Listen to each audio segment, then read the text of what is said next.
എൻ്റെ പേര് നൗഷാദ്. ഞാൻ കോട്ടയത്തിനടുത്ത് മണർകാട് എന്ന് പറഞ്ഞ സ്വദേശിയാണ്. കഴിഞ്ഞ 10-15 വർഷം മുമ്പ് എനിക്ക് ഇസ്ലാം എൻ്റെ ജീവിതചര്യയായി സ്വീകരിക്കുവാൻ എനിക്ക് സാധിച്ചു. അതിനു മുൻപ് ഞാനൊരു ക്രിസ്ത്യൻ കുടുംബത്തിൽ ജനിച്ചിരുന്നു.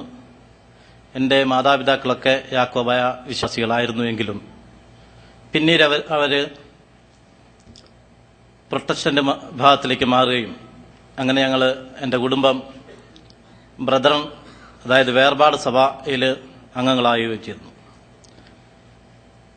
യാക്കോബായ സഭയിൽ നിന്ന് അപേക്ഷിച്ച് വേർപാട് സഭയിലൊക്കെ ഉള്ളൊരു പ്രത്യേകത, കുറച്ചുകൂടി വിശാലമായി ചിന്തിക്കുന്ന ഒരു വിഭാഗമാണ് പ്രൊട്ടസ്റ്റന്റ് വിഭാഗം. അതിൻ്റെ അടിസ്ഥാനത്തിൽ എന്നെ എൻ്റെ മാതാപിതാക്കൾ സൺഡേ സ്കൂളിലൊക്കെ ചേർക്കുകയും ബൈബിളിനെ പറ്റി പഠിക്കാനായിട്ട് ധാരാളം അവസരം നൽകുകയും ചെയ്തു. ഞാൻ പറയുന്നത്, എനിക്ക് ഇസ്ലാമിനെ മനസ്സിലാക്കാനുള്ള ഒരു മുഖാന്തരമായി എനിക്ക് ബൈബിൾ തന്നെയാണ് ഉപകരിക്കപ്പെട്ടത്. കാരണം നിങ്ങളിൽ ആരെങ്കിലും കോട്ടയം നിവാസികളുണ്ടെങ്കിൽ അറിയാം, മണർകാട് എന്ന് പറയുന്ന സ്ഥലത്ത് അല്ലെങ്കിൽ മണർകാടിന് ചുറ്റുപറ്റുള്ള ഏരിയയിൽ ഒരു വ്യക്തി പോലും മുസ്ലിങ്ങൾ ആ നാട്ടിലില്ല. എൻ്റെ ചെറുപ്പത്തിൽ എനിക്ക് ഇസ്ലാമിനെ പറ്റി യാതൊരു അറിവുമില്ല.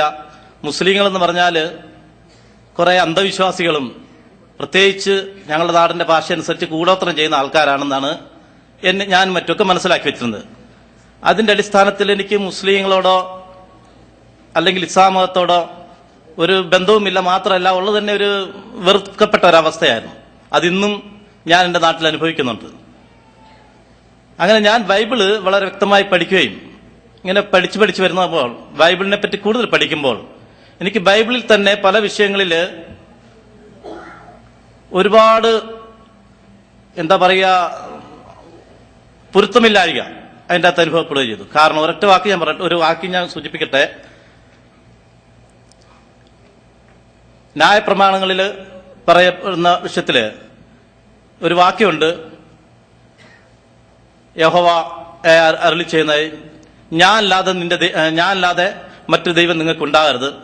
ആകാശത്തിന് മേലെയോ ഭൂമിക്ക് കീഴെയോ സ്വർഗത്തിലോ ഉള്ള യാതൊന്നിന്റെ പ്രതിമയോ ഉണ്ടാക്കുകയോ അതിനെ ആരാധിക്കുകയോ ചെയ്യരുത് എന്ന് ബൈബിൾ വളരെ വ്യക്തമായി പറയുന്നുണ്ട്.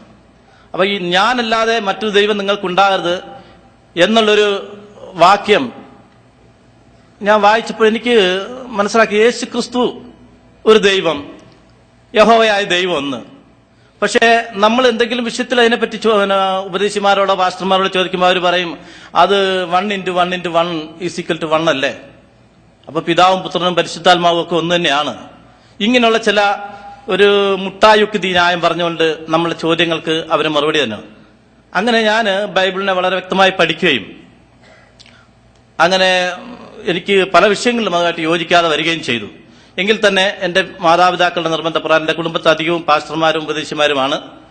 എന്നെയും മിഷണറി പ്രവർത്തനത്തിന് വേണ്ടി അയച്ചു. ഞാൻ അങ്ങനെ മധ്യപ്രദേശിലായിരുന്നു എൻ്റെ ജീവിതത്തിൽ നല്ലൊരു കാലഘട്ടം. വിശ്വാസ പ്രവർത്തനങ്ങളും സുവിശേഷ പ്രവർത്തനങ്ങളുമായിട്ട് അങ്ങനെ കഴിയുന്ന കാലത്ത് എനിക്ക് എൻ്റെ ഒരു മുസ്ലിം സുഹൃത്തുമായിട്ട് ബന്ധപ്പെടാൻ സാധിച്ചു. അങ്ങനെ അദ്ദേഹവുമായിട്ട് ഞാൻ സംസാരിക്കുമ്പോൾ ഈ വ്യക്തിക്ക് ഇസ്ലാമിനെ പറ്റി വ്യക്തമായി അറിയാം, പക്ഷെ പറഞ്ഞു മനസ്സിലാക്കാനുള്ള ഒരു കഴിവ് അദ്ദേഹത്തിനില്ലായിരുന്നു. അങ്ങനെ അദ്ദേഹം ഒരു പുസ്തകം എനിക്ക് തന്നു.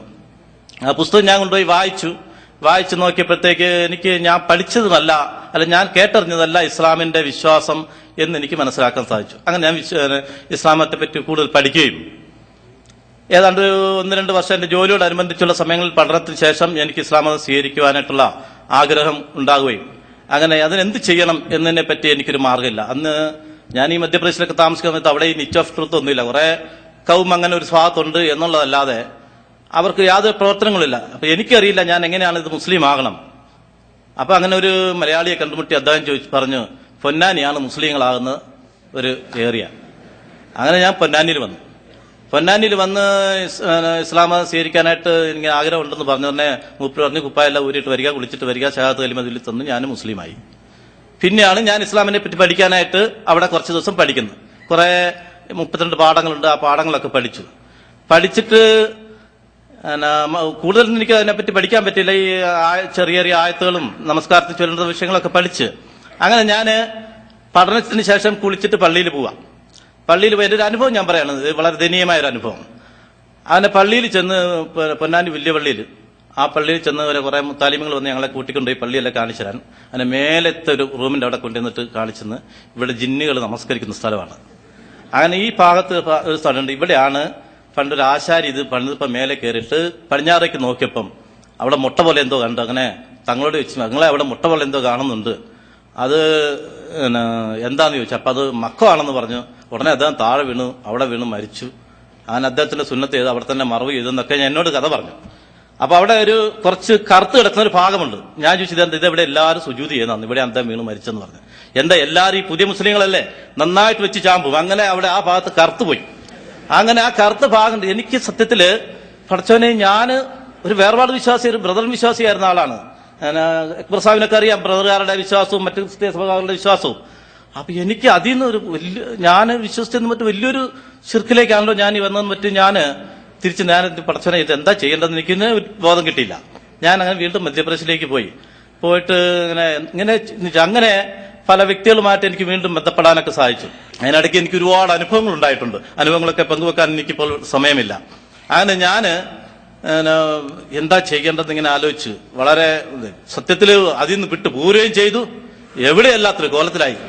അങ്ങനെ ഞാൻ എന്താ ചെയ്തെന്ന് കുറെ കാലം ഏതോ ഒരു യാത്രയിൽ വെച്ച് എനിക്കൊരു അഹ്ലദീസിന്റെ പ്രവർത്തനം കണ്ടുകൂട്ടാൻ പറ്റി. അപ്പൊ എനിക്ക് ഉറുദു ഒക്കെ സംസാരിക്കാൻ അറിയുന്നതിന്റെ പേരിൽ അദ്ദേഹമായിട്ട് സംസാരിച്ചപ്പോൾ അദ്ദേഹം പറഞ്ഞു തന്ന്, ഇന്ത്യൻ മുസ്ലിങ്ങളെ നിങ്ങൾ നോക്കരുത്, ഇന്ത്യയിലുള്ള മുസ്ലിങ്ങളെ നോക്കിയിട്ടല്ല നിങ്ങൾ ഇസ്ലാം പഠിക്കേണ്ടത്, വിശുദ്ധ ഖുർആനും സുന്നത്തുകളാണ് പഠിക്കേണ്ടതെന്ന് പറഞ്ഞ് അദ്ദേഹം കുറെ ഉപദേശങ്ങളൊക്കെ ചെയ്തിട്ട് എന്നോട് അദ്ദേഹം പറഞ്ഞു, കേരളത്തിലുണ്ടല്ലോ മുജാഹിദ് പ്രവർത്തകർ. അപ്പോഴാണ് എനിക്ക് മുജാഹിദ് പ്രവർത്തകരെ പറ്റി തന്നെ ഒരു അറിവ് കിട്ടുന്നത്. അങ്ങനെ ഞാൻ എന്ത് ചെയ്തു, കേരളത്തിലേക്ക് വീണ്ടും മടങ്ങി വന്നു. കേരളത്തിൽ വീണ്ടും മടങ്ങി പടച്ചവൻ എനിക്ക് രണ്ട് നിയമത്തിൽ നിന്ന് ഇസ്ലാമിനെ മനസ്സിലാക്കാനുള്ളത്. രണ്ടാമത് എനിക്ക് സലഫി പ്രസ്ഥാനം, കേരളത്തിൽ ഇസ്ലാഹി പ്രസ്ഥാനവുമായി ബന്ധപ്പെട്ടവർ, ഇസ്ലാഹി പ്രസ്ഥാനമായിട്ട് ബന്ധപ്പെട്ട് പ്രവർത്തിക്കാൻ എനിക്ക് സാധിച്ചപ്പോഴാണ് എനിക്ക് ശരിയായ തൗഹീദിന്റെ രോഷ്നി, ആ കിരണങ്ങൾ എനിക്ക് ലഭിച്ചത്.